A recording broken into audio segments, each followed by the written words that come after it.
ಹಿಂದಿನ ಕಾಲದಲ್ಲಿ ಧ್ವಜ ಇದ್ದದ್ದು ಅದೇ ಕಾರಣಕ್ಕೆ. ನೋಡಿ, ಭೂರಿಶ್ರವಸ್ಸು ಯೂಪಧ್ವಜ.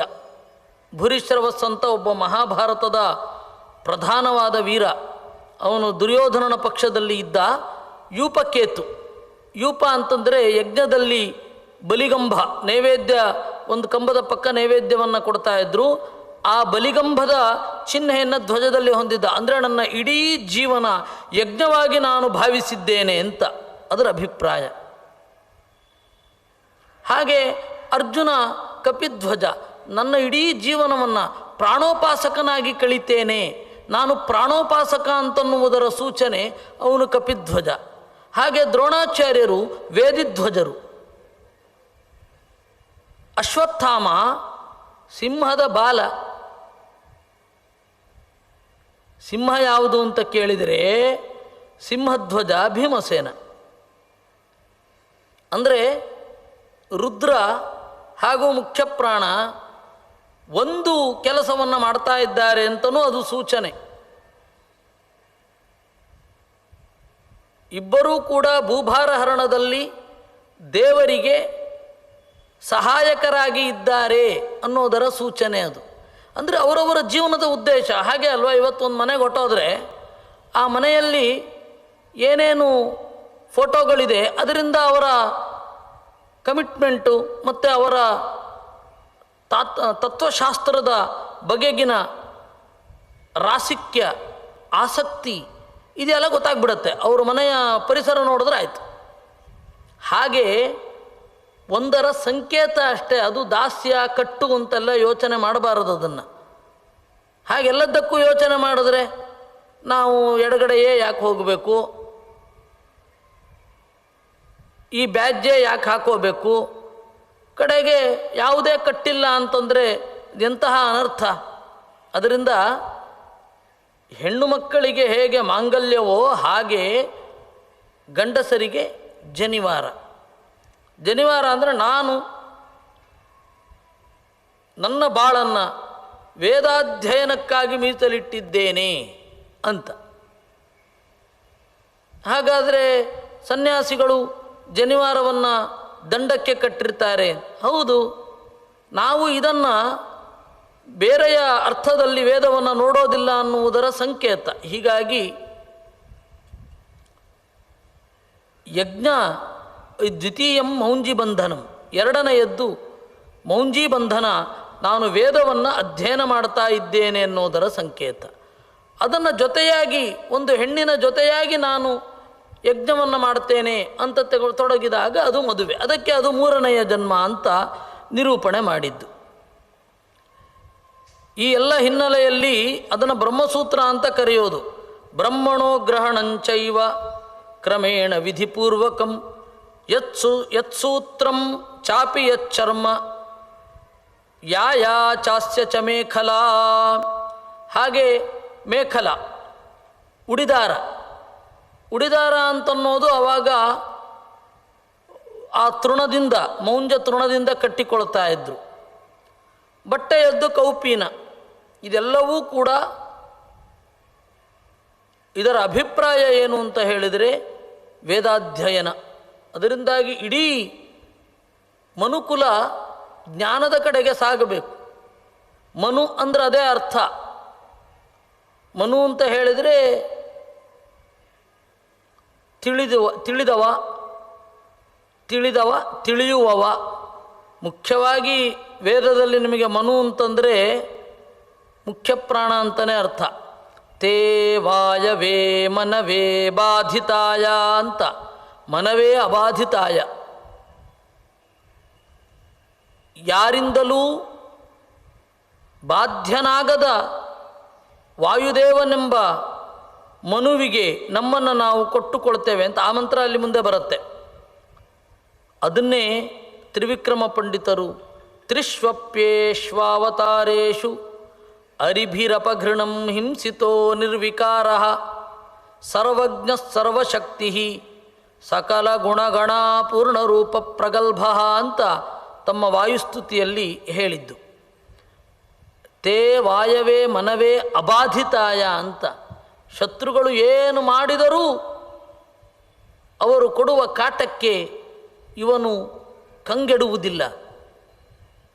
ಅದನ್ನೇ ಅಬಾಧಿತಾಯ.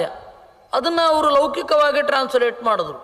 ಲೌಕಿಕ ಸಂಸ್ಕೃತದಲ್ಲಿ ತ್ರಿಷು ಅಪಿ ಏವ ಅವತಾರೇಷು ಹಿಂಸಿತಃ ನಿರ್ವಿಕಾರಃ, ಮೂರೂ ಅವತಾರಗಳಲ್ಲಿ ಅವನನ್ನು ತರತರ ಕಾಡಿದ್ದಾರೆ, ಆದರೆ ಅವನು ಕಂಗೆಡಲಿಲ್ಲ. ನೀವು ಈ ಹನುಮದ ಅವತಾರದಲ್ಲಿ ನೋಡಿದಾಗ ಕಪಿಗಳೆಲ್ಲ ರಾಕ್ಷಸರೆಲ್ಲ ಅವನನ್ನು ಕಟ್ಟಿ ಹಾಕಿ, ಅಂದರೆ ಬ್ರಹ್ಮಾಸ್ತ್ರಕ್ಕೆ ಅವನು ಬೇಕಂತ ಒಳಗಾದ. ರಾವಣನನ್ನು ನೋಡಬೇಕು ಅನ್ನುವ ದೃಷ್ಟಿಯಿಂದ ಬ್ರಹ್ಮಾಸ್ತ್ರವನ್ನು ಮುರಿಯಲಿಕ್ಕೆ ಅವನಿಗೆ ಶಕ್ತಿ ಇದ್ದರೂ, ದೇವರ ಅನುಮತಿ ಇದ್ದರೂ ಆ ಅಸ್ತ್ರಕ್ಕೆ ಒಳಗಾದ. ಅವುಗಳಿಗೆ ಗೊತ್ತಾಗಲಿಲ್ಲ ರಾಕ್ಷಸರಿಗೆ. ಅವುಗಳಿಗೆ ಹಗ್ಗದ ಮೇಲೆ ನಂಬಿಕೆ, ಬ್ರಹ್ಮಾಸ್ತ್ರದ ಮೇಲಿಲ್ಲ. ಇವಾಗ ನಮ್ಮಲ್ಲೂ ಇರಲ್ವೇ, ದೇವ್ರ ಮೇಲೆ ನಂಬಿಕೆ ಇರಲ್ಲ, ಒಂದು ಬೀಗದ ಮೇಲೆ ನಂಬಿಕೆ ಇರುತ್ತೆ. ದೇವ್ರ ಪೆಟ್ಟಿಗೆಗೆ ಬೀಗ ಹಾಕ್ತೀವಿ, ದೇವ್ರ ಮೇಲೆ ನಂಬಿಕೆ ಇಲ್ಲ ನಮಗೆ. ಹಾಗೆ ಇದು. ಅದರಿಂದ ಅವರು ಯಾವಾಗ ಬ್ರಹ್ಮಾಸ್ತ್ರದಿಂದ ಕಟ್ಟಿ ಹಾಕಿದರು, ಬ್ರಹ್ಮಾಸ್ತ್ರದಿಂದ ಕಟ್ಟಿ ಹಾಕಿದ ಮೇಲೆ ಹಗ್ಗದಿಂದ ಕಟ್ಟಿದರು. ಆ ಹಗ್ಗ ಎಲ್ಲ ಹೋಯ್ತೆ.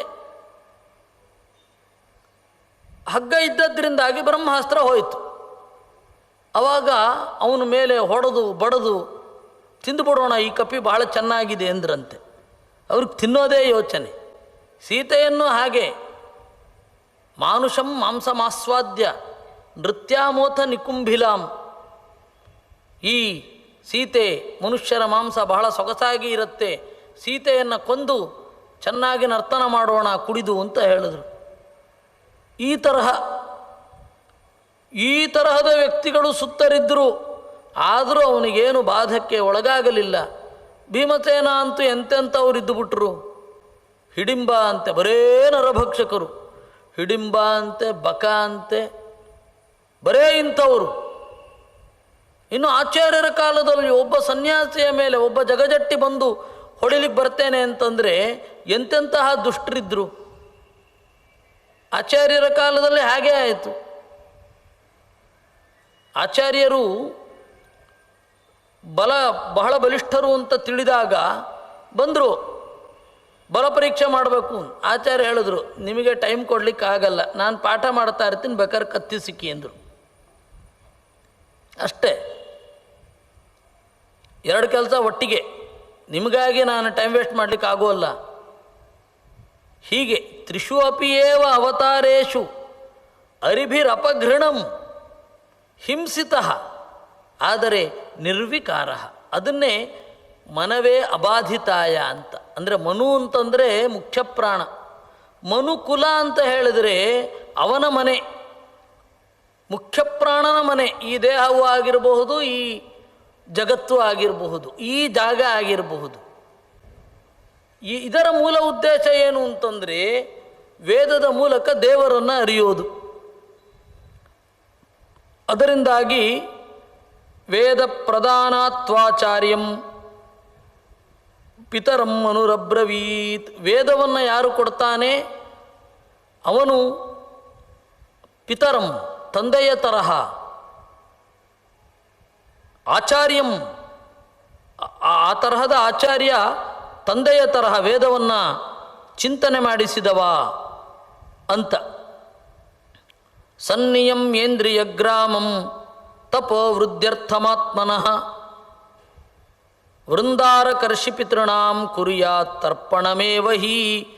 ಈ ತರಹ ಎಲ್ಲ ಚಿಂತನೆ ಮಾಡಲಿಕ್ಕೆ ವೇದವನ್ನು ಚಿಂತನೆ ಮಾಡೋದೇನಿದೆ, ದೇವತೆಗಳ ಮತ್ತು ಋಷಿಗಳ ತರ್ಪಣ ಅತ್ಯಂತ ಪ್ರೀತಿಕರ. ಹೀಗಾಗಿ ವೇದಾಧ್ಯಯನ ಅಂತನ್ನೋದು ಯಾರು ನಿರಂತರವಾಗಿ ಮಾಡ್ತಾನೆ ಅಂತಹ ಜ್ಞಾನಿಯನ್ನು ದೇವಪಶು ಅಂತ.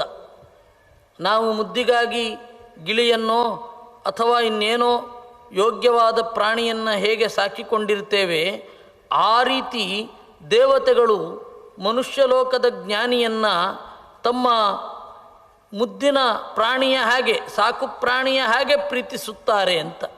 ಅಲ್ಲಿ ಪ್ರೀತಿಸ್ತಾರೆ ಅನ್ನೋದಕ್ಕೆ ಮಾತ್ರ ಇಟ್ಕೊಳ್ಬೇಕು. ತಮ್ಮ ದೇವಪಶು ಮಿಥ್ಯಾಚಕ್ಷತೆ ಅಂತ, ಅವರನ್ನು ದೇವತಾ ಪಶು ಅಥವಾ ದೇವಪಶು ಅಂತ ಕರೀತಾರೆ ಅಂತ. ಈ ರೀತಿ ಚಿಂತನೆ. ಹೀಗೆ ಮಾಡಬೇಕಾದ್ರೆ ಆರಂಭದಲ್ಲಿ ಏನೇನು ಮಾಡಬೇಕು ಅಂತ ನಿರೂಪಣೆ ಮಾಡ್ತಾರೆ. ಶುಕ್ಲಾನಿ ಚೈವ ತರವಾಣಿ ಪ್ರಾಣಿನಾಂ ಚೈವ ಹಿಂಸನಂ. ಎಲ್ಲವೂ ಬಿಳಿಯಾಗಿ ಇರಬೇಕು. ಬಿಳಿಯಾಗಿ ಇರಬೇಕು ಅಂದರೆ ಪ್ರಾಣಿಗಳಿಗೆ ಹಿಂಸೆ ಮಾಡಬಾರದು ಇತ್ಯಾದಿ ಇತ್ಯಾದಿಗಳು.